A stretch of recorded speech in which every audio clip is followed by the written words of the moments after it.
ফেসবুকের একটা নতুন প্রোগ্রাম নিয়ে ইন্টারনেটে কিন্তু এখন দারুণ আলোচনা চলছে। শোনা যাচ্ছে ফেসবুক নাকি ক্রিয়েটারদের বিশাল অঙ্কের একটা স্যালারি দেবে। তো চলুন এই ভাইরাল খবরের পেছনে আসল সত্যিটা কি সেটা নিয়েই আজকে আমাদের এই আলোচনা। হ্যাঁ, অঙ্কটা ঠিকই দেখা যাচ্ছে। $৩,০০০ মানে প্রতি মাসে। বাংলাদেশি টাকায় কনভার্ট করলে এটা প্রায় ৩.৫ লাখ টাকারও বেশি। তো বুঝতেই পারছেন, এত বড় একটা অ্যামাউন্টের কথা যখন ছড়িয়ে পড়ে তখন ক্রিয়েটরদের মধ্যে একটা উত্তেজনা তো তৈরি হবেই, তাই না? আর সবচেয়ে ইন্টারেস্টিং ব্যাপার কি জানেন, বলা হচ্ছে যে এই টাকাটা পেতে হলে ভিডিওতে কত ভিউ হলো সেটা নাকি কোনো ম্যাটারই করবে না। মানে কোনো ভিউ কাউন্ট ছাড়াই একদম ফিক্সড একটা স্যালারি দেওয়া হবে টানা ৩ মাস।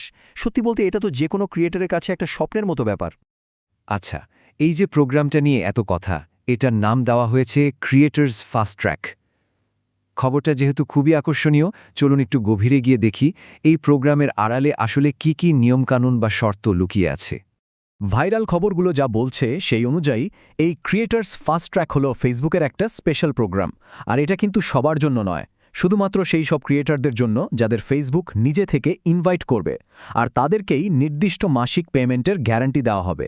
এই প্রোগ্রামে নাকি তিনটে বড় সুবিধা পাওয়া যাবে। প্রথমত, শুধু রিল পোস্ট করলেই টাকা, ভিউ নিয়ে কোনো মাথা ব্যথা নেই। দ্বিতীয়ত, ফেসবুক নিজে থেকেই নাকি কন্টেন্টের রিচ বাড়িয়ে দেবে যাতে ফলোয়ার বাড়ে। আর তৃতীয় সুবিধাটা হলো মনিটাইজেশনের জন্য কোনো অপেক্ষা করতে হবে না, ইনস্ট্যান্ট অ্যাক্সেস। মানে পুরো প্যাকেজটাই অবিশ্বাস্য লাগছে, তাই না? বেশ, এবার তাহলে পেমেন্টের কাঠামোটা একটু কাছ থেকে দেখা যাক, কারণ এই ডিটেলসগুলোই কিন্তু পুরো ব্যাপারটাকে আরও বেশি বিশ্বাসযোগ্য করে তুলেছে।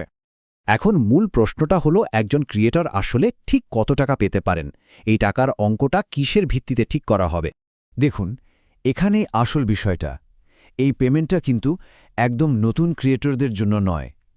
ব্যাপারটা হচ্ছে, ইনস্টাগ্রাম, টিকটক বা ইউটিউবের মতো প্ল্যাটফর্মে যদি আগে থেকেই একটা ভালো ফলোয়ার বেস থাকে, তাহলে সেই সংখ্যার উপর ভিত্তি করেই ফেসবুক পেমেন্ট করবে। এই যে দেখুন, এখানে পেমেন্টের স্তরগুলো একদম পরিষ্কার করে দেওয়া আছে।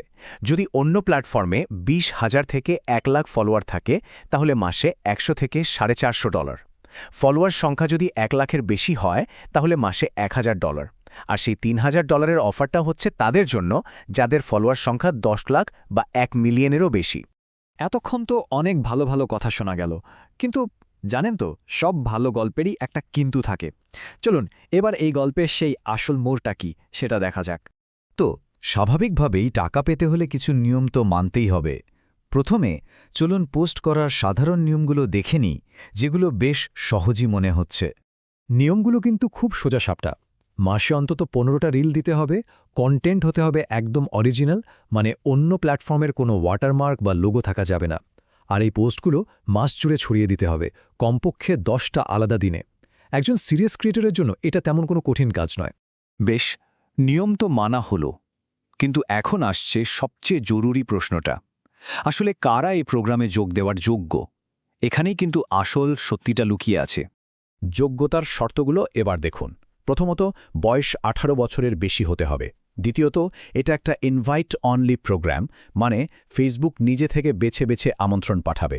আর সবশেষে সবচেয়ে বড় যে শর্তটা, সেটা হলো এই প্রোগ্রামের সুবিধা শুধু মার্কিন যুক্তরাষ্ট্র এবং কানাডার বাসিন্দারাই পাবেন, অর্থাৎ বিশ্বের অন্য কোনো দেশের ক্রিয়েটররা এর জন্য যোগ্য নন। তাহলে পুরো বিষয়টা কি দাঁড়ালো? যে খবরটা একটা গ্লোবাল প্রোগ্রাম হিসেবে সারা বিশ্বে ছড়িয়ে পড়েছিল, সেটা আসলে একেবারেই তা নয়। গুজব ছিল এটা সবার জন্য। কিন্তু বাস্তবতা হলো, এটা শুধু আমেরিকা আর কানাডার নির্দিষ্ট কিছু ক্রিয়েটার্সদের জন্য একটা টার্গেটেড প্রোগ্রাম। এখন যেহেতু আমরা আসল সত্যিটা জানি, একটা প্রশ্ন আসতেই পারে যে এই পুরো ঘটনা থেকে বিশ্বের অন্যান্য দেশের ক্রিয়েটরদের জন্য শেখার কি আছে। চলুন এবার সেই দিকটা নিয়ে একটু কথা বলা যাক। প্রথমে ভাবা যাক, ফেসবুক কেন শুধু দুটো দেশের জন্য এমন একটা প্রোগ্রাম চালু করল। এর পেছনে কিন্তু একটা বড় ব্যবসায়িক কারণ আছে। ফেসবুকের মূল উদ্দেশ্যটাই হলো ইউটিউব বা টিকটকের মতো প্ল্যাটফর্মের বড় বড় ক্রিয়েটরদের নিজের প্ল্যাটফর্মে নিয়ে আসা, বিশেষ করে তাদের যারা আমেরিকা বা কানাডায় থাকে কিন্তু ফেসবুকে তেমন অ্যাক্টিভ না। কারণ একজন বড় ক্রিয়েটর যখন কোনো নতুন প্ল্যাটফর্মে যান, তখন তার সাথে সাথে তার লাখ লাখ ফলোয়ারও কিন্তু সেই প্ল্যাটফর্মে চলে আসে। তাহলে এই ঘটনা থেকে আমাদের জন্য সবচেয়ে বড় শিক্ষাটা কি?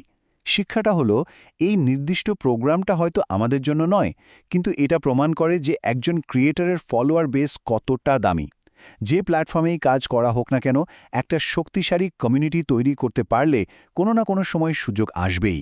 তাই একাধিক প্ল্যাটফর্মে অ্যাক্টিভ থাকাটা সবসময় একটা ভালো স্ট্র্যাটেজি।